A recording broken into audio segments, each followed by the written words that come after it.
तो स्टूडेंट्स, आज के इस वीडियो में हम बात करेंगे वेक्टर कैलकुलस के एक टॉपिक के बारे में, और जो टॉपिक है उसका नाम है सरफेस इंटीग्रल। जी हाँ, सरफेस इंटीग्रल। सरफेस इंटीग्रल के लिए हम जो क्वेश्चन आज करेंगे उसके लिए हम थोड़ा सा इसके फार्मूले को हम समझ लेते हैं पहले, कि हमें इसमें फार्मूला अप्लाई कैसे करना है, क्या इसका फार्मूला रहेगा। तो देखिए, सरफेस इंटीग्रल को हम कंप्लीटली एक ही फार्मूले से सोल्व आउट करते हैं, और एक फार्मूला जो कौन सा होगा वो होगा ये S is equal to S for surface, जिसके लिए हमें वो कर्व जिसके लिए हमें सरफेस फाइंड आउट करना है। Double integration F vector dot n cap ds। इस एक फार्मूले के थ्रू हम कंप्लीट सरफेस इंटीग्रल को फाइंड आउट करेंगे। अब यहां क्वेश्चन हमारे पास ये है कि वैल्यूज क्या होंगी। तो सबसे पहले F वेक्टर की हम बात करते हैं। F वेक्टर वो वेक्टर फील्ड होगा जहां जो चीज हमें क्वेश्चन में गिवन होगी। F वेक्टर एक वेक्टर फील्ड है जिसकी वैल्यू हमें क्वेश्चन में गिवन होगी। तो इसका मतलब F वेक्टर के लिए हमें कुछ भी नहीं करना, ये क्या होगा हमेशा, it always be given in the question. ठीक है, F वेक्टर तो वो हो गया, तो मैंने लिख दिया F vector equal to given. Second n cap. n cap क्या चीज है? n कैप है unit vector. n cap unit vector. अब यूनिट वेक्टर हम कैसे फाइंड आउट करते हैं? यूनिट वेक्टर हम कैसे फाइंड आउट करते हैं? किसी भी चीज के लिए किसी भी वेक्टर क्वांटिटी का यूनिट वेक्टर हम कैसे फाइंड आउट करते हैं? तो देखिए, यूनिट वेक्टर n कैप। अब यहां पे कुछ कंडीशंस हैं, कुछ केसेस हैं। क्या केसेस हैं? अगर मैं ये कहूं 1D 2D एंड 3D, हम बात कर रहे हैं n कैप के बारे में। अगर कोई भी कर्व 1D में यानी 1 डायमेंशन में लाई कर रहा है, और 1 डायमेंशन में अगर लाई कर रहा है, और अगर वो x एक्सिस पे लाई कर रहे हैं, तो उसके लिए जो n कैप रहेगा, जो n कैप रहेगा वो रहेगा i कैप। अगर कोई भी कर्व 1 डायमेंशन में है, और यानी कि मैं मान लेता हूं कि ओनली x एक्सिस में लाई कर रहा है, तो उसके लिए आपका जो यूनिट वेक्टर रहेगा n कैप की वैल्यू जो रहेगी वो हमेशा i कैप रहेगी। इस चीज को हमेशा ध्यान रखना और याद रखना। सिमिलरली 1 डायरेक्शन में y कैप y एक्सिस में भी तो हो सकता है। अगर कोई भी कर्व ओनली y एक्सिस में लाई कर रहा है 1 डायमेंशन में, तो उसके लिए यूनिट वेक्टर की वैल्यू होगी j cap. Similarly, if lies in z axis, then the unit vector will be k cap. ये तो मैंने बात कर ली 1 डायमेंशन की। अगर कोई भी कर्व ओनली 1 डायमेंशन में लाई कर, अगर उसमें भी 1 डायमेंशन मतलब एक्स वाई जेड कोई भी डायमेंशन हो सकती है, एक्स एक्सिस, वाई एक्सिस और जेड एक्सिस, तो तीनों के लिए मैंने यूनिट वेक्टर आपको बता दिया। अब बात करते हैं 2D की, यानी कि कोई भी कर्व एक साथ 2 एक्सिस में 2 डायमेंशन में लाई कर रहे हैं, तो यूनिट वेक्टर क्या होगा? अगर मैं बात करता हूं एक्स वाई एक्सिस की, अगर कोई भी कर्व एक्स वाई एक्सिस में लाई कर रहा है, तो उसके लिए यूनिट वेक्टर क्या होगा? यूनिट वेक्टर होगा k कैप। आपको ध्यान रखना है, याद रखना है ये फार्मूला। अगर वाई जेड एक्सिस में लाई करेगा तो यूनिट वेक्टर क्या होगा? i cap. और अगर x और z एक्सिस में लाई करेगा तो यूनिट वेक्टर क्या लेंगे हम उसमें? n कैप की वैल्यू लेंगे j कैप। 1 डायमेंशन में, और उसमें भी अगर ओनली x एक्सिस में लाई कर रहे हैं तो n कैप होगा i कैप। y एक्सिस पे लाई कर रहा है तो n कैप की वैल्यू होगी j कैप, और z एक्सिस पे लाई कर रहा है तो k कैप। 2 डायमेंशन के लिए x y एक्सिस में लाई कर रहा है तो k कैप, y z में लाई कर रहा है तो i कैप, और x z में लाई करेगा तो j कैप। अब बात करते हैं 3 डायमेंशन की। अगर कोई कर्व एक साथ तीनों एक्सिस में लाई कर रहा है, अगर कोई भी कर्व एक साथ तीनों एक्सिस में अगर लाई करेगा, तो उसके लिए यूनिट वेक्टर n कैप की वैल्यू क्या होगी? क्या हो सकती है? तो यूनिट वेक्टर की वैल्यू वही होगी जो आपने अभी तक फाइंड आउट किया, बहुत सारे क्वेश्चंस में हमने किया है। क्या? तो यूनिट वेक्टर वो होगा जिस वेक्टर फील्ड के लिए आपको यूनिट वेक्टर फाइंड आउट करना है, वो वेक्टर, कोई भी वेक्टर फील्ड, वो वेक्टर अपॉन में उसका मैग्नीट्यूड। ध्यान रखना, अगर कोई भी कर्व जिसका यूनिट वेक्टर, कोई भी सरफेस जिसका यूनिट वेक्टर हमें फाइंड आउट करना है, वो अगर 3D में लाई कर रहा है तो उसके लिए यूनिट वेक्टर होगा वही वेक्टर अपॉन में उसका मैग्नीट्यूड, जो कि हम बहुत बार कर चुके हैं। अगर 2D में लाई करते हैं तो क्या होगा, XY में लाई करेगा, तो जिसमें नहीं कर रहा है Z में नहीं कर रहा है तो वो होगा k कैप। अब ये यूनिट वेक्टर है क्या चीज? यूनिट वेक्टर क्या चीज है? यूनिट वेक्टर हमेशा किसी भी सरफेस के आउटगोइंग, इसके परपेंडिकुलर आउटवर्ड डायरेक्शन की ओर होता है। मान लीजिए कोई सरफेस है, इस सरफेस के अगर मैं यूनिट वेक्टर फाइंड करूंगा तो अगर ये सरफेस x और y एक्सिस में लाई कर रहा है तो यूनिट वेक्टर इसके परपेंडिकुलर होगा और आउटवर्ड डायरेक्शन की ओर होगा, बाहर की ओर होगा। क्लियर है? ये यूनिट वेक्टर होगा। अगर ये x एक्सिस है सरफेस की और ये y एक्सिस है तो ये क्या होगी, z एक्सिस होगी। इसलिए x और y में अगर कोई सरफेस लाई करेगा तो z एक्सिस के अलोंग उसका यूनिट वेक्टर होगा और z एक्सिस के अलोंग यूनिट वेक्टर क्या होता है, k कैप। इसलिए x y के लिए हमने लिखा k कैप। तो परपेंडिकुलर होता है यूनिट वेक्टर किसी भी दो एक्सिस में अगर लाई करेगा तो कोई भी दो एक्सिस में अगर कोई भी यूनिट वेक्टर लाई करता है तो उसके परपेंडिकुलर यूनिट वेक्टर होगा। क्लियर है? अब हमने एफ वेक्टर के बारे में जान लिया, जिसकी वैल्यू क्या होगी क्वेश्चन में गिवन होगी। एन कैप के बारे में हमने देख लिया। अब बात करते हैं इस फार्मूले में तीसरी चीज की, वो है ds। ds क्या है? ये सरफेस के लिए वैल्यूज है, ये फार्मूला मेन कि ds क्या चीज होगी। देखिए यहां आपको एक चीज दिख रही होगी, ये क्या मल्टीपल इंटीग्रल यानी डबल इंटीग्रेशन है। डबल इंटीग्रेशन है, आपने फर्स्ट ईयर में पढ़ा होगा, बीएससी फर्स्ट ईयर जिन स्टूडेंट्स ने कर लिए उन्होंने ये पढ़ा होगा कि डबल इंटीग्रेशन में जब हम वैल्यूज फाइंड आउट करते हैं, डबल इंटीग्रल जब हम करते हैं तो अगर डबल इंटीग्रेशन है तो इसका मतलब होगा कोई भी डेरिवेटिव होगा, इंटीग्रेशन होगा किसी भी दो वैल्यू के इक्वल, दो वैल्यू के रिस्पेक्ट, चाहे तो वो dx dy हो सकता है, चाहे वो dy dz हो सकता है, या dx dz हो सकता है। तो यहाँ नेचुरल सी बात है, ds की वैल्यू तो होगी dx dy, क्योंकि हमारे पास तीन ही तो एक्सिस है x y z, उसी में से कोई दो के लिए हमारा फार्मूला यूज होगा क्योंकि डबल इंटीग्रेशन है। चाहे तो होगा dx dy या फिर होगा dy dz या होगा dz dx। अब ये आप पे डिपेंड करता है कि जो गिवन कर्व है उसको आप किस एक्सिस में लाई करवाना चाह रहे हैं। कैसे? सपोज करो मैं एक प्लेन की बात करता हूं जो कि 3D में होगा, एक प्लेन। सपोज ये x एक्सिस, ये y एक्सिस और ये z एक्सिस। क्लियर है? अब इसके लिए हमें इसका सरफेस हमें फाइंड आउट करना है, सरफेस इंटीग्रल हमें चाहिए।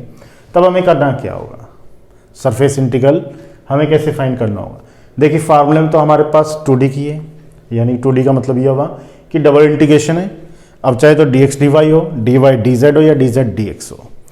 अब यहाँ कर्व गिवन है 3D में, तब हम क्या करेंगे, हम इस कर्व की प्रोजेक्शन की हेल्प लेंगे। क्या? जब इस कर्व को मैं इस यहां से टॉप व्यू से अगर मैं इसको देखूंगा, यानी इसके ऊपर अगर मैं कोई लाइट डालूं तो उसकी जो प्रोजेक्शन यानी शेडो, उसकी जो शेडो होगी वो कहां होगी, वो यहां मिलेगी। अगर मैं यहां से इस पे कोई टॉर्च डालूं, कोई इस पे लाइट डालूं मैं इस पे, इसके टॉप व्यू पे, तो उसकी जो शेडो है वो कहां होगी, वो नीचे तो होगी। आप वैसे भी इमेजिन कर सकते हैं, अगर आप किसी भी एक्सिस को y एक्सिस ले रहे हैं, ये z है और ये x एक्सिस है, ये y एक्सिस है और ये z एक्सिस है, तो ऊपर से टॉप व्यू से जब आप उसको लाइट देते हो तो उसकी जो शेडो होगी वो नीचे की ओर ही होगी, और नीचे क्या होगा, कुछ इस तरह से उसकी शेडो मिलेगी। इसको आपको इमेजिन करना होगा तभी आपको ये क्लियर होगा। अब जब हमने इसको यहाँ से लाइट दी तो इसकी शेडो कहाँ आ गई, x और z एक्सिस में आ गई। x और z एक्सिस में आ गई, इसका मतलब ये होगा कि हम यहाँ ds को dx और dz लेकर के चलेंगे। ध्यान रखना, आपको ये ध्यान भी रखना है, याद भी रखना है कि हमेशा इसके टॉप व्यू से हम इसकी प्रोजेक्शन लेंगे। अब ये डिपेंड करता है आप पे, अगर ये x एक्सिस है और ये z एक्सिस है तो ds की वैल्यू हो जाएगी dx dz। कोई जरूरी नहीं है हम इसको x और z लें, मैं इसको भी x ले सकता हूँ, इसको y ले सकता हूँ और इसको z ले सकता हूँ। अगर हमने क्वेश्चन में एक्सिस को कुछ इस तरह से शो किया है तो आपकी शेडो क्या हो जाएगी, अब की बार एक्स और वाई एक्सिस में हो जाएगी। तो इस कंडीशन में आप ds की वैल्यू रखोगे dx dy। अगर आप यहां y एक्सिस लेते हैं, यहां z एक्सिस लेते हैं और यहां x एक्सिस लेते हैं और फिर आप इसकी प्रोजेक्शन की बात करते हो तो उसकी शेडो आपकी बार किस में मिलेगी हमें, y और z एक्सिस में। तो ds की वैल्यू की बार आपकी जो लेनी होगी आपको वो लेनी होगी dy dz। क्लियर है। अब ये कोई मैटर नहीं रखता कि यहां z एक्सिस, x एक्सिस और y एक्सिस हम कुछ भी रख सकते हैं, लेकिन जो मैटर रखती है बात वो ये रखती है कि z के बाद हमेशा y एक्सिस ही आएगी, y के बाद हमेशा x एक्सिस ही होगी और x के बाद हमेशा z एक्सिस ही होगी। इस चीज को ध्यान रखना, चाहे कोई भी कर्व हो, चाहे वो फिजिक्स की बात कर रहे हैं, चाहे हम मैथमेटिक्स की बात कर रहे हैं, इसका जो ऑर्डर है एक्सिस का, x के बाद z, z के बाद y, y के बाद x, इस ऑर्डर को कभी भी चेंज मत करना, क्योंकि ये एक ऑर्डर जो है ये एज इट इज रहता है, इसको हम कभी भी चेंज नहीं कर सकते। हाँ, आप इसको रोटेट कर सकते हो कितनी बार भी। रोटेट का मतलब इस z को उठा करके यहाँ ले आओ, तो z जब यहाँ आएगा तो x अपने आप यहाँ आ जाएगा और y यहाँ चला जाएगा। फिर एक बार और रोटेट कर दो, जब z यहाँ आएगा तो y यहाँ आ जाएगा, x यहाँ आ जाएगा। लेकिन इस ऑर्डर को आप चेंज नहीं करोगे, x के बाद z, z के बाद y, y के बाद x, यही आना चाहिए। तो इस कंडीशन में फिर आप ds की यानी इसकी जो प्रोजेक्शन है किसी भी प्लेन में ले लो, यहाँ कोई भी प्लेन आप शो कर सकते हो, वहाँ आपको ds की वैल्यू मिलेगी और उसके भी पर आपका आंसर सेम आएगा। अब बात कर लेते हैं ds की कंप्लीट फार्मूले की। तो देखिए ds का जो कंप्लीट फार्मूला बनेगा वो बनेगा वेयर क्या, ds इज इक्वल टू, अगर if projection of the curve lies in xy plane, then ds will be dx dy upon mod of n dot k cap। तो ये कंप्लीट फार्मूला होगा ds का अगर x और y plane में इसकी projection आपको मिले तो, यानी अगर आपने नीचे x और y एक्सिस शो किए तो नेचुरल सी बात है x और y प्लेन में आपकी प्रोजेक्शन मिलेगी आपको उस कर्व की, उस प्लेन की। और तो ds क्या होगा, dx dy अपॉन, ये मैग्नीट्यूड नहीं है, ये मोड ऑफ है, यानी ये वैल्यू क्या होगी, हमेशा पॉजिटिव होगी। इस चीज़ का ध्यान रखना, ये मैग्नीट्यूड नहीं कि आप मैग्नीट्यूड फाइंड कर लो, तो ये होगी। Similarly if projection of the curve lies in yz plane, then ds is equals to dz dy dz upon magnitude of n cap dot i cap। And last case ये second, ये first और third, जब किसमें हो, x Y हो गया, Y Z हो गया, जेड एक्स की बात जब हम करें, जेड एक्स प्लेन में अगर आपकी प्रोजेक्शन मिल रही है किसी भी कर्व की तो ds का फार्मूला हो जाएगा dz dx upon N cap dot J cap. तो ये तीनों फार्मूले। अब देखिए हमें क्या सोल्व करना है किसी भी सरफेस इंटीग्रल के लिए, हमें तो सिर्फ इसे सोल्व करना है। इसके लिए एफ वेक्टर क्वेश्चन में गिवन होगा, एन कैप डिपेंड करता है कि कर्व कहाँ लाई कर रहे हैं, और ds ये डिपेंड करता है हम पर कि हमने प्रोजेक्शन किस एक्सिस में शो किए, उसके अकॉर्डिंग फार्मूला ds का अप्लाई हो जाएगा। क्लियर है। बाकी कुछ भी थोड़ा बहुत क्लियर हुआ होगा, मैं भी नहीं कहता कि 100% ही क्लियर हो जाए। ये क्लियर होगा 100% कब, जब हम इसका एक क्वेश्चन कर लेंगे। तो करते हैं इसका क्वेश्चन, आपको क्लियर हो जाएगा। तो first question, evaluate i is equal to F vector dot N cap ds। इसका मतलब हमसे सरफेस इंटीग्रल के बारे में बात कर रहा है कि सरफेस इंटीग्रल फाइंड आउट करना है, जहां एफ वेक्टर की वैल्यू हमें गिवन है। जैसा कि मैंने कहा था कि क्वेश्चन में एफ वेक्टर की वैल्यू हमेशा गिवन होगी। ओवर द प्लेन, जो सरफेस है वो कहाँ लाई कर रहे हैं, एक प्लेन पर, जिसकी इक्वेशन है, जो सरफेस हमें फाइंड आउट करना है वो क्या है, एक प्लेन है। जिसकी वैल्यू है, जिसकी इक्वेशन है 2x plus 3y plus 8z equals to 12, और ये प्लेन कहाँ लाई कर रहा है, जहाँ हमें सरफेस हमें फाइंड आउट करना है उसका, वो कहाँ का ला करना है, line in the first octant. First octant अगर कोई भी कर्व 2D में लाई करेगा तो हम उसमें बोलते हैं क्या, क्वाड्रेंट, 4 क्वाड्रेंट। अगर वैसे ही कोई कर्व 3D में लाई करते हैं तो हम उसमें बोलते हैं ऑक्टेंट, और फर्स्ट ऑक्टेंट का मतलब वही होता है जो फर्स्ट क्वाड्रेंट है, that means positive area. Clear है? तो पॉजिटिव एरिया को हमें कैलकुलेट करना है, जितना कर्व पॉजिटिव एरिया में है उसके लिए हमें कैलकुलेशन करनी है फर्स्ट ऑक्टेंट के लिए। तो देखिए जरा, सबसे पहली बात तो एक प्लेन हमें गिवन है, प्लेन की इक्वेशन है, तो सब हम स्टार्टिंग यहीं से करते हैं। गिवन एफ वेक्टर की वैल्यू जो गिवन है वो है ये 18z i cap minus 12 j cap plus 3y k cap, ये हमें गिवन है। और हमें फाइंड आउट क्या करना है, हमें फाइंड आउट करना है वी हैव टू क्या, फाइंड किसकी value, i is equals to double integration F vector dot N cap ds, इसकी वैल्यू हमें फाइंड आउट करनी है। जहां एफ वेक्टर तो हमें गिवन है, वो तो वहां से आ जाएगा इक्वेशन नंबर 1 से। एन कैप और ds ये हमें फाइंड आउट करना है, तो सबसे पहले हम डिसाइड कर लेते हैं ds को, फिर हम डिसाइड करेंगे एन कैप की वैल्यू को। या हम पहले एन कैप फाइंड कर लेते हैं, फिर ds को फाइंड कर लेंगे। तो सबसे पहले चलिए करते हैं हम क्या, एन कैप को कर लेते हैं, यानी यूनिट वेक्टर को हम फाइंड आउट कर लेते हैं। यूनिट वेक्टर किसका, गिवन सरफेस का। यूनिट वेक्टर हम किसका फाइंड करेंगे, गिवन सरफेस का ही तो फाइंड करेंगे। और जो गिवन सरफेस है वो क्या है, गिवन सरफेस एक प्लेन है।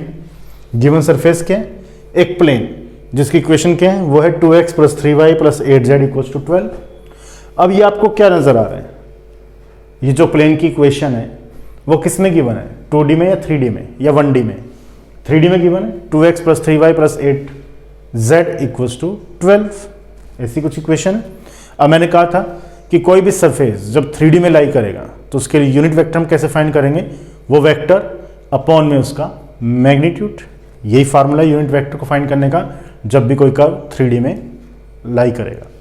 अब देखिए यहाँ पे, जैसे कि अभी मैंने बोला, एक वर्ड बोला, यूनिट वेक्टर क्या होगा, वो वेक्टर जिसके लिए हम फाइंड आउट करें यूनिट वेक्टर, वो वेक्टर क्वांटिटी अपॉन में उसका मैग्नीट्यूड।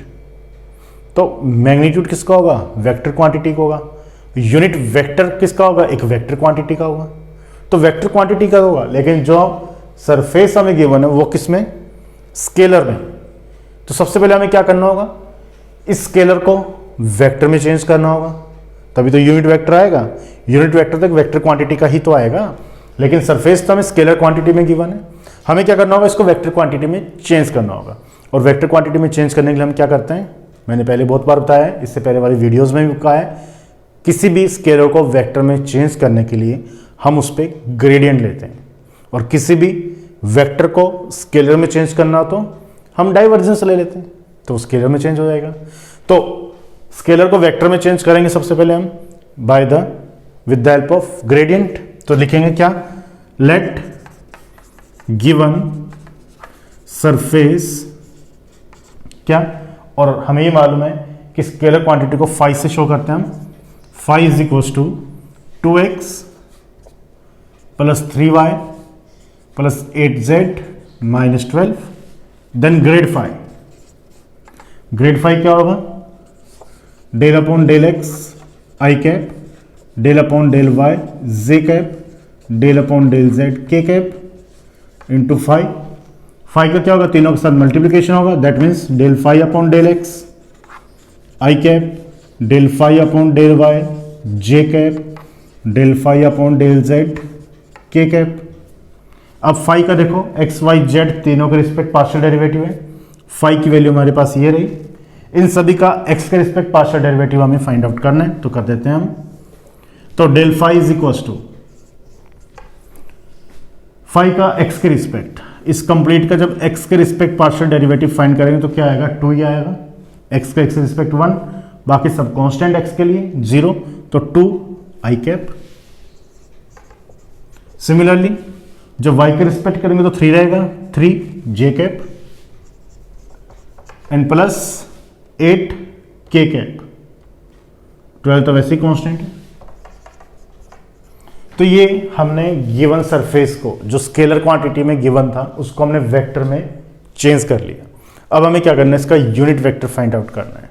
तो यूनिट वेक्टर क्या हो जाएगा, so the N cap is equal to वो वेक्टर अपॉन में उसका magnitude, that means del phi upon magnitude of del phi, that is 2i plus 3j plus 8k divided by magnitude क्या होता है, i, j और k cap के coefficient के square का स्क्वायर रूट दैट इज 2 का square plus 3 square plus 8 square, या फिर n cap is equal to 2i plus 3j plus 8k divided by square root of 4 plus 9 plus 64, और ये कितना होगा 77। दैट इज एन कैप की जो हमारे पास वैल्यू आ गई वो आ गई, मैं इसको यहां लिख देता हूं। So the N cap is equal to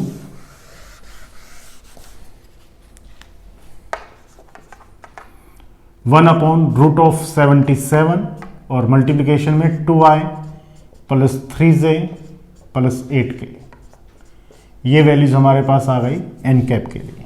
हो गए, क्या किया, गिवन सरफेस का यूनिट वेक्टर हमें फाइंड आउट करना है।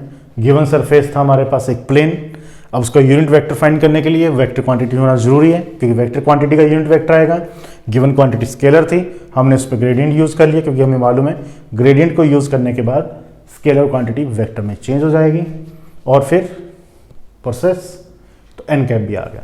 अब दो चीजें हमारे पास आ गई, एफ वेक्टर भी आ गया, एन कैप भी आ गया। अब बात करते हैं हम डीएस की। जब डीएस की हम बात करते हैं, इसको मैं हटा देता हूं, इसको हमने यूज कर लिया मेथड को। अब जब हम डीएस को फाइंड आउट करेंगे तो उसके लिए हमें ये देखना होगा कि हमें एक्सिस कौन कौन सी लेनी है।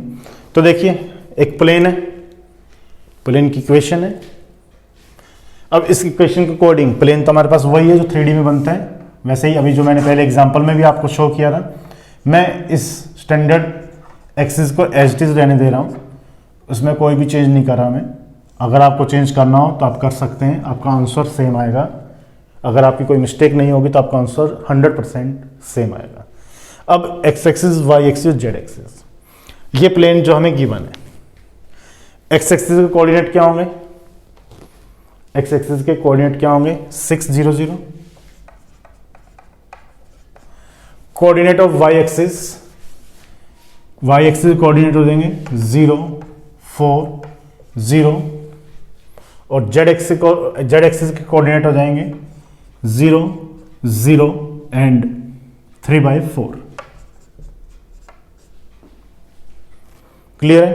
तो ये सभी कोऑर्डिनेट्स होंगे, सॉरी ये यहां होंगे 0 0 3/4 इस जेड एक्सिस पे।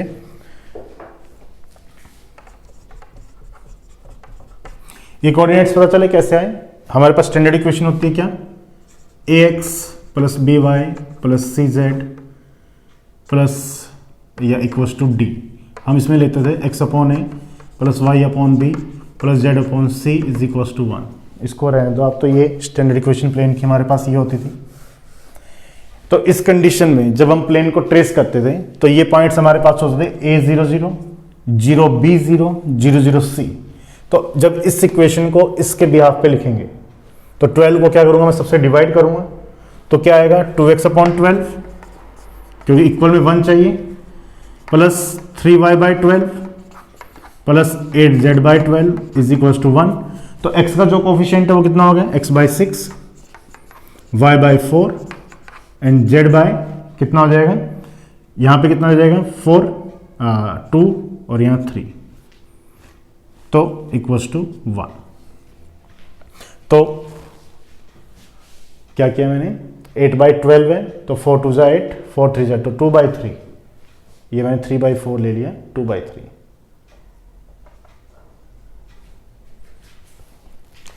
तो ये हो जाएगा 2/3 नहीं, सॉरी 3/2 आएगा, इसमें मिस्टेक है, 3/2। फिर से चेक कर लेते हैं, 12 से डिवाइड करना है तो 8/12 हुआ, 4 2 8 एंड 4 3 तो 3/2 आएगा, सॉरी।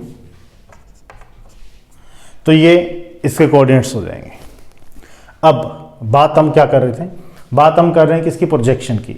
जब हम इसका प्रोजेक्शन हम टॉप व्यू से लेते हैं तो इसकी शेडो कहाँ मिलेगी, हमें यहाँ मिलेगी, जो कि कहाँ लाई कर रही है, एक्स और जेड एक्सिस में लाई कर रही है। अगर हम इसकी शेडो की बात करें तो एक्स और जेड एक्सिस में लाई करेगी। चाहे तो आप एक्स वाई एक्सिस ले लीजिए, इस एक्स को यहाँ ले आए, वाई को यहाँ शो कर दो और जेड को यहाँ शो कर दो। सिर्फ काम इतना ही है कि आप किस में शो कर रहे हो, जिसमें आप शो कर रहे हो उसी के बिहाफ पे डीएस बन जाएगा। चलो, कुछ स्टूडेंट्स सोच रहे होंगे कि इसको चेंज करके ही करवा दीजिए, तो मैं इसको चेंज ही कर देता हूँ। अगर मैं इसको चेंज करूँगा तो इसके कोऑर्डिनेट्स भी चेंज हो जाएंगे। तो अगर मैं इसको वाई एक्सिस ले लूँ, इसे एक्स ले लूँ और इसे जेड ले लूँ, तो अब की बार हमारे पास जो शेडो हो गई वो किस में हो गई, एक्स वाई एक्सिस में हो गई। अब अगर एक्स और वाई एक्सिस में हमारी शेडो आ गई तो हमारे लिए डी एस क्या होगा, जो कर्व हम शो करेंगे, जो एक्सिस हम शो करेंगे उसी के बिहाफ पर हम डी एस को डिसाइड करेंगे। तो इसके लिए, इस कर्व के लिए पर्टिकुलर डी एस की वैल्यू मैं क्या लूँगा, तो डी एस इक्वल्स टू यहाँ लिख देंगे, given projection of the given curve lies in X Y plane. जो प्रोजेक्शन है, जो शेडो है गिवन कर्व की, वो हम किस में ले रहे हैं, एक्स वाई प्लेन में ले रहे हैं। So that D S, the value of D S क्या हो जाएगी, D X D Y upon mod of N dot K cap. तो डी एस की वैल्यू होगी ये, इसे देता हूं इक्वेशन नंबर 4। क्लियर है। अब सारी वैल्यूज हमारे पास आ गई इस इक्वेशन नंबर 2 में पुट करने के लिए। From equation number 1 we have the value of F vector, from equation number 3 we have the value of n cap, and from equation number 4 we have the values of ds.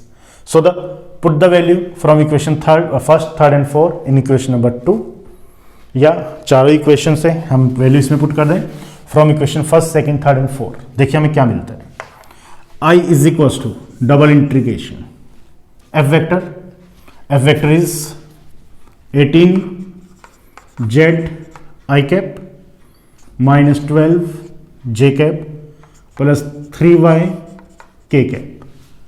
F vector की value हो गई, dot N cap, तो dot product N cap ये रहा 2y plus 3j plus 8k divided by root of 77। फिर क्या है, D S, the value of D S is here, D X D Y upon, अब upon में देखिए क्या चीज है, mod of N dot K. N cap कितना हमारे पास, ये रहा, इसका डॉट प्रोडक्ट किसके साथ है, के के साथ। तो जब इसका के कैप के साथ डॉट प्रोडक्ट करेंगे तो क्या टर्म्स आएगी, करके देखिए जरा, एन डॉट के। तो जब के कैप के साथ डॉट प्रोडक्ट करेंगे, आई डॉट के 0, जे डॉट के 0, के डॉट के 1, तो यानी 8 अपॉन रूट ऑफ 77 आएगा। तो वैल्यू आएगी 8 अपॉन रूट ऑफ 77। किसकी वैल्यू, इसकी वैल्यू। एन कैप हमारे पास है, के कैप का डॉट प्रोडक्ट यहाँ शोर है, तो के कैप को डॉट प्रोडक्ट कर दीजिए, तो एन डॉट के की वैल्यू हमारे पास आ जाएगी 8 अपॉन रूट ऑफ 77। यहाँ तक क्लियर। सभी वैल्यूज जो जो हमारे फार्मूले में पुट होनी है, हमने वो सभी वैल्यूज को यहाँ फाइंड आउट कर लिया। कोई डाउट यहाँ तक हो तो आप कमेंट बॉक्स में लिख सकते हैं। करते हैं अब इसको फर्दर सॉल्व। तो चलिए, तो जब हम इसको आगे सॉल्व करेंगे तो देखो, इसको थोड़ा सा सिंप्लीफाइज कर लेते हैं इतनी बड़ी टर्म्स को। i is equal to double integration, इन दोनों का डॉट प्रोडक्ट क्या होगा, ये मैं आई डॉट आई तो क्या होगा 1, 18z इंटू 2 36z, फिर minus j dot j 1 12 into 3 36, k dot k 1 8 into 3y 24y। यहां तक क्लियर। ओनली इन दो टर्म्स का डॉट प्रोडक्ट, और हमें मालूम है दो सेम वैल्यूज का डॉट प्रोडक्ट, दो सेम यूनिट वेक्टर का डॉट प्रोडक्ट 1 होता है, I dot I J dot J के डॉट के 1 होगा। इसके अलावा ऑपोजिट जो होंगे वो 0 होते हैं। अब देखिए dx dy भी है, तो dx dy ये रूट ऑफ 77 और ये 8 अपॉन रूट ऑफ 77 है, जो कि यहाँ ऊपर आएगा, उससे ये कैंसिल आउट हो जाएगा। कितना रह गया 1/8, तो 1/8 यहां हमने शो कर दिया। देख लीजिए इन दोनों का dot product 18z into 2 36z, j dot j1 minus 12 plus 3 का मल्टीप्लिकेशन माइनस का 36, 3y का मल्टीप्लिकेशन 8 के साथ 24y dx dy, ये दोनों टर्म्स कैंसिल आउट हो गई, 8 जो है डिवाइडेशन में ले लिया। अभी भी यहाँ से 8 कॉमन लेके इसको भी कैंसिल आउट कर सकते हैं, तो कर देते हैं। i इज इक्वल्स टू, या 8 को मैं डिवाइड करता हूँ, हो जाएगा डिवाइडेशन एग्जैक्टली, ओनली इससे होगा, बाकी से नहीं हो रहा तो इसको हम एज इट इज रहने देते हैं 1/8। तो हम नहीं डिवाइड करते क्योंकि वो फ्रैक्शन वैल्यूज रहेंगी, उसका कोई मतलब नहीं है। अब देखिए, अब हम आ जाते हैं हमारे फर्स्ट ईयर की क्लासेस पे। बहुत सारे स्टूडेंट ने फर्स्ट ईयर में किया होगा मल्टीपल इंटीग्रल, अगर नहीं किया तो कुछ टाइम के बाद मैं यहाँ टॉपिक करवाऊंगा मल्टीपल इंटीग्रल का, उसमें आप कवर कर लेना। मल्टीपल इंटीग्रल डबल इंटीग्रेशन में अगर dx dy है तो z का कोई रोल नहीं है, z नहीं आना चाहिए। कांस्टेंट आ सकती है टर्म, x और y की फॉर्म में आ सकती है, लेकिन z कभी भी नहीं आए। अगर dy dz है तो x कभी भी नहीं आना चाहिए, अगर dx और dz है तो y कभी भी नहीं आना चाहिए। इस चीज़ का हमेशा ध्यान रखना। तो हम क्या करें, z आ रहा तो हम क्या करें, जीरो कर दें हम इसे? नहीं, हम इसको जीरो नहीं कर सकते। क्यों नहीं कर सकते हैं? क्योंकि गिवन कर्व तो 3D में है, 2D में थोड़ी ना है। एक्स वाई जेड तो आएंगे ही आएंगे, लेकिन dx dy के बिहाफ पर z नहीं आना चाहिए। क्वेश्चन में तो आएगा क्योंकि क्वेश्चन तो है ही 3D में, जो सरफेस हमें गिवन है वो तो 3D में गिवन है। लेकिन dx dy ये कहता है कि अगर dx dy हैं हम, तो हम x और y को ही सोल्व करेंगे, कांस्टेंट को ही सोल्व करेंगे, हम z को सोल्व नहीं करेंगे। तो इस कंडीशन में z को जीरो कर दिया जाए, नहीं कर सकते हैं क्योंकि 3D में क्वेश्चन। तो क्या करें, तो उसी सरफेस की इक्वेशन की हेल्प से z की वैल्यूज को फाइंड करके यहां रिप्लेस करेंगे x और y की फॉर्म में। जिस सरफेस की इक्वेशन हमें गिवन है, उसी सरफेस की इक्वेशन से z की वैल्यू को उठा करके हम यहां पुट करेंगे। क्यों?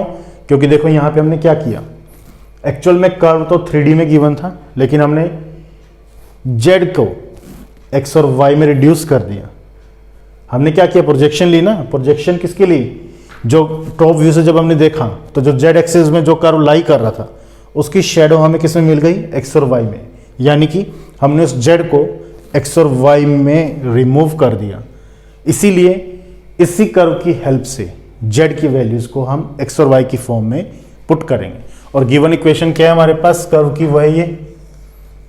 तो यहां से z कितना आएगा, देखिए 8z इज इक्वल टू आ जाएगा 12 माइनस 2x माइनस 3y। तो z आ जाएगा हमारे पास 12 minus 2x minus 3y upon 8। तो ये z की वैल्यू हम यहाँ रिप्लेस करने वाले हैं।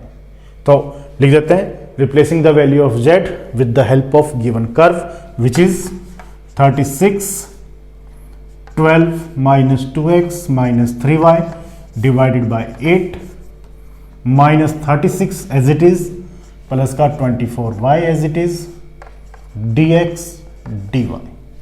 देख लीजिए z यहां से कंप्लीटली रिमूव हो गया, z का कोई मतलब नहीं है और हमें यही चाहिए था, dx और dy ही हमें चाहिए। क्लियर यहां तक? अब थोड़ा सा और इसको सिंप्लीफाइज कर लें, जो भी मल्टीप्लाई डिवाइडेशन हो रहा है उसको हम सोल्व आउट कर लें। तो देखो इसको अब हम सोल्व करते हैं। i इज इक्वल्स टू 1/8, ये एज इट इज 36 एंड 8। यहाँ हम इसको जब डिवाइड करेंगे, इस 8 को मैं यहाँ ले आता हूँ, और 36 और 8 को जब हम डिवाइड करेंगे तो 4 से हम डिवाइड करते हैं। तो 4 से जब हम डिवाइड करेंगे तो आएगा 9/2। मल्टीप्लीकेशन में 12 minus 2x minus 3y, this minus 36 as it is plus 24y dx dy। Next step में 1/8 डबल इंटीग्रेशन, इसको इन तीनों टर्म्स से हम मल्टीप्लाई कर देते हैं और उसको सोल्व कर लेते हैं ताकि कुछ हमारी जो इक्वेशन है थोड़ी इजी हो जाए। तो जब इसको मल्टीप्लाई करेंगे तो क्या होगा, देखो 2 को पहले 12 से डिवाइड करेंगे तो कितना है 6, और 6 को हम 9 से मल्टीप्लाई कर देते हैं तो वो आ जाएगा 54। फिर माइनस 2 को 2 से डिवाइड किया 1, तो माइनस का 9x minus 27y divided by 2 negative 36 plus 24y dx dy। Clear है यहां तक? जितना भी सॉल्व हो रहा है हम उसको सॉल्व कर रहे हैं। नेक्स्ट स्टेप में i is equal to 1/8 double integration. सबसे पहले हम x की टर्म है which is 9x with negative sign, minus का 27/2y एंड प्लस का 24y। तो कितना हो गया? देखो माइनस का 24 ये हो जाएगा 48y एंड माइनस का 27y डिवाइडेड बाय 2, तो ये हो जाएगा 21, तो प्लस का 21/2y। अब बात करते हैं कांस्टेंट की, 54 माइनस 36, तो ये रह जाएगा 18, तो प्लस का 18। इसके अलावा dx dy, यहां तक क्लियर? ओनली जस्ट सिंप्लीफाइज किया, z की वैल्यूज को हमने रिप्लेस कर दिया with the help of given equation of surface, ये टर्म्स।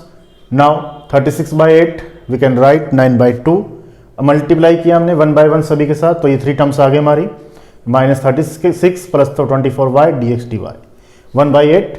अब माइनस का 9x एज इट इज, क्योंकि x की एक ही टर्म है, माइनस का 27/2 एंड प्लस का 24, तो ये हो जाएगा 48y एंड माइनस का 27 कंप्लीट का अपॉन में 2, तो ये रह जाएगा 21/2y। क्लियर? एंड 54 में 36 गया तो प्लस का 18। अब इसको सोल्व करना है हमें फर्दर। एंड में क्या है? dx dy है, तो इस x और y के रिस्पेक्ट इसका इंटीग्रेशन हमें करना है। लेकिन इंटीग्रेशन करने के लिए सबसे जरूरी क्या चीज़ है? सबसे जरूरी है हमें इसके लिमिट्स को फाइंड करना, यानी हमारे पास लिमिट्स का होना। तो लिमिट्स हमें कौन देगा? ये कर्व ही देगा। ये कैसे देगा? देखिए dx और dy की फॉर्म में ये कर्व हमें लिमिट्स कैसे देगा?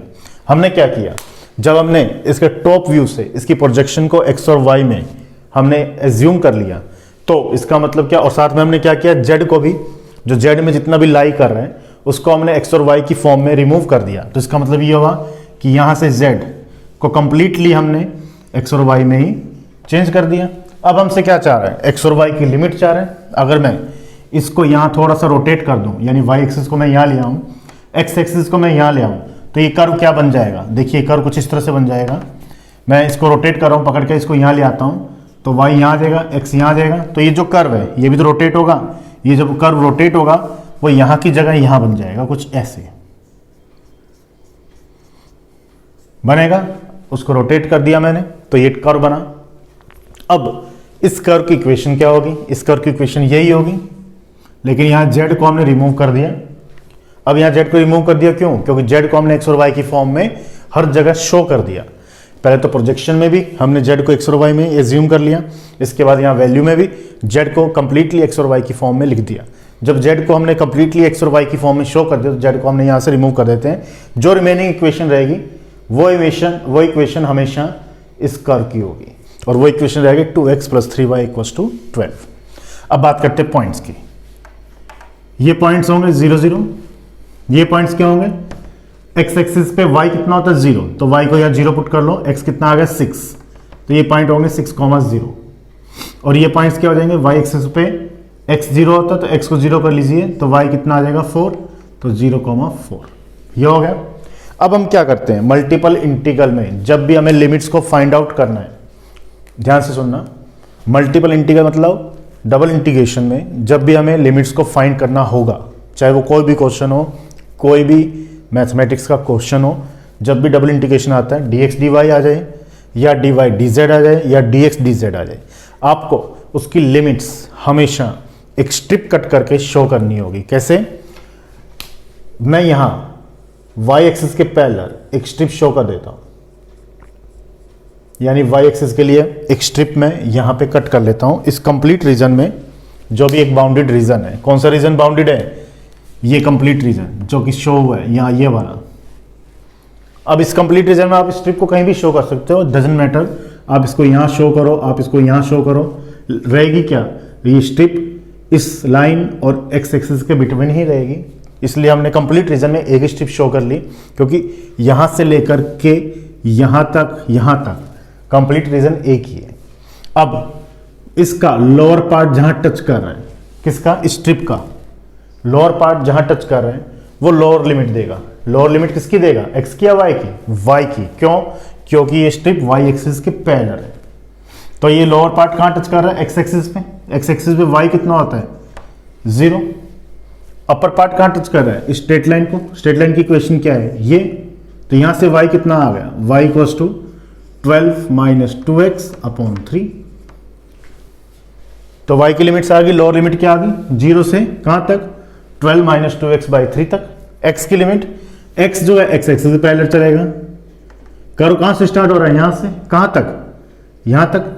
तो यहां x कितना है, 0, और यहां x कितना है, ये रहा 6, हमने पहले ही फाइंड किया हुआ है। तो x की लिमिट आएगी 0 से 6। तो ये दोनों लिमिट्स हम यहाँ रिप्लेस कर देते हैं।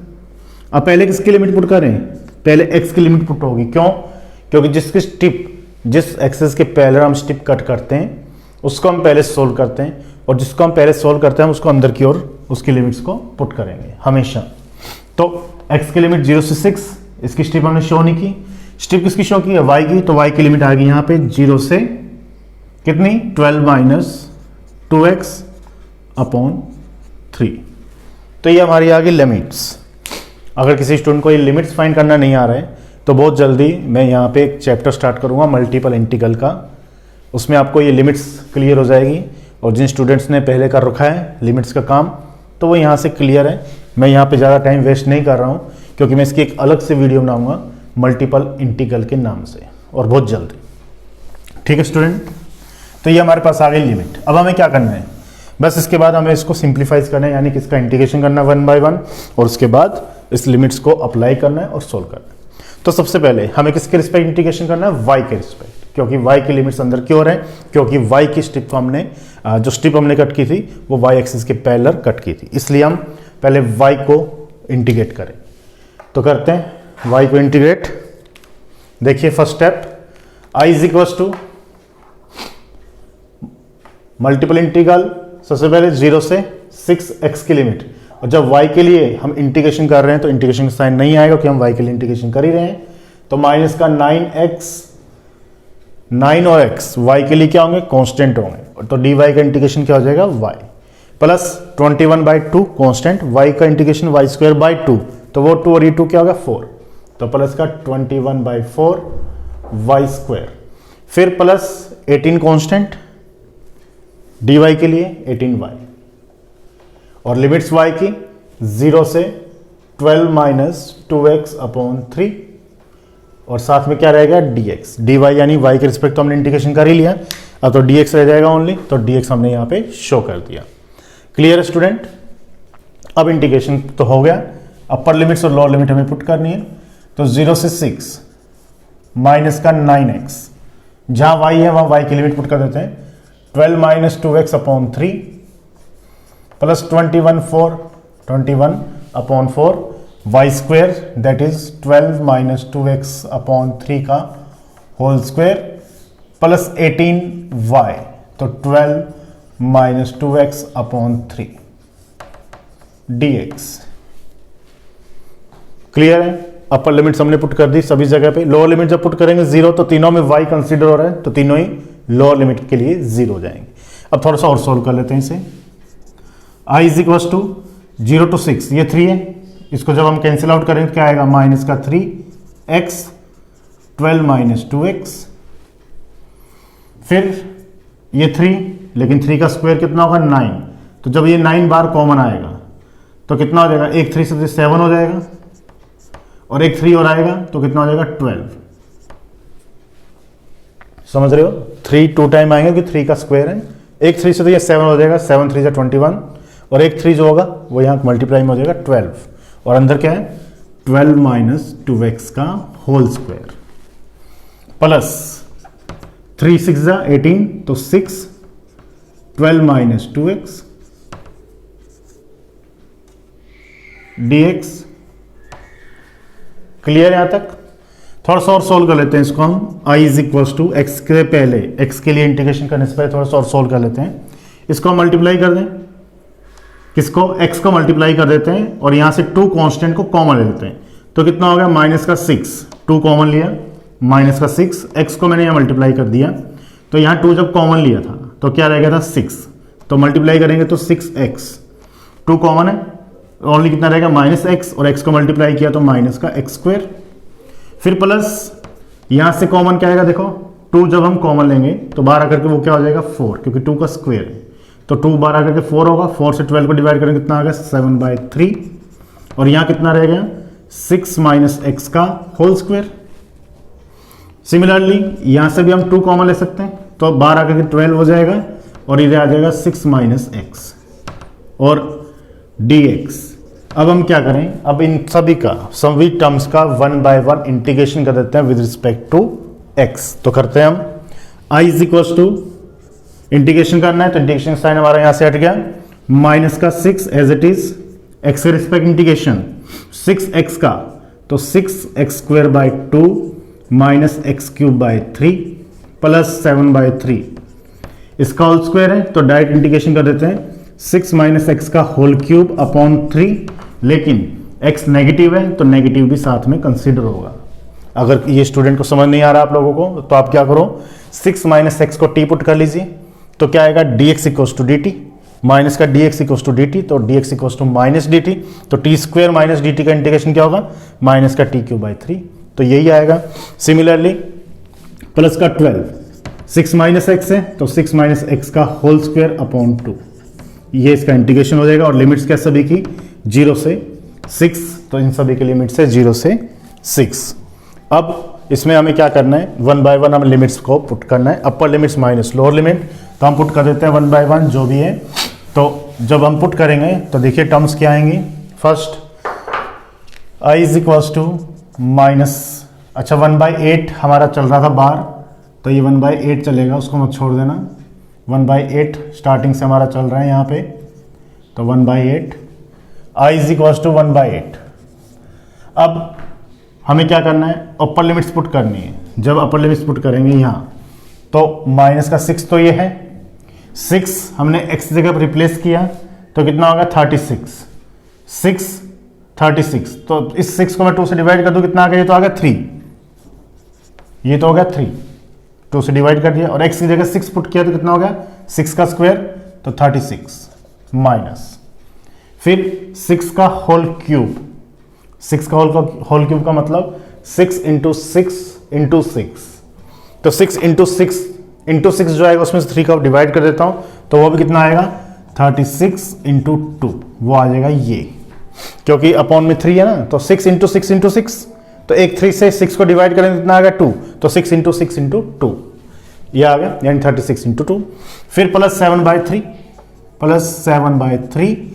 जब यहाँ 6 पुट करेंगे तो 6 - 6 क्या हो गया 0, फिर प्लस 12/2 यानी 6, 12/2 6, और 6 यहाँ पुट करेंगे तो फिर से 0, फिर माइनस लोअर लिमिट, जब 0 पुट करेंगे 0, यहाँ 0 पुट करेंगे 0, यहाँ 0 पुट करेंगे तो 0 नहीं होगा, क्योंकि 6 का क्यूब अपॉन में ये टर्म्स आ जाएंगी, तो क्या आएगा देखो माइनस लोअर लिमिट है, माइनस माइनस ही होगा प्लस 7/9, और जब यहाँ 0 पुट करें तो 6 का होल क्यूब यानी 36 × 6, फिर माइनस लोअर लिमिट तो माइनस 12/2 6, यहाँ 0 पुट किया तो ओनली 6 का स्क्वायर रहेगा, दैट इज 36। क्लियर। अब इसको सिंप्लीफाइज कर लेते हैं जितना हम कर पा रहे हैं, तो i is equal to 1/8, 36 × 3 minus 36 × 2, तो कितना रहेगा ओनली 36, 36 × 3 माइनस 36 × 2, तो ओनली 36 का डिफरेंस रहेगा, फिर प्लस 0 0, यहाँ 7/9 × 36 × 6, तो 7/9 तो है, 9 को यहाँ डिवाइड कर दें तो ये आएगा 4 24, तो 7 × 24 माइनस 36 × 6, तो ये आ जाएगा 6 6 36 3 21। थोड़ा और सॉल्व कर लेते हैं, i इज इक्वल टू 1/8, 8 क्या सभी से डिवाइड हो रहा है, नहीं हो रहा अभी, चलो एक बार इसको मल्टीप्लाई कर देते हैं, माइनस का माइनस हो गया ये 216 प्लस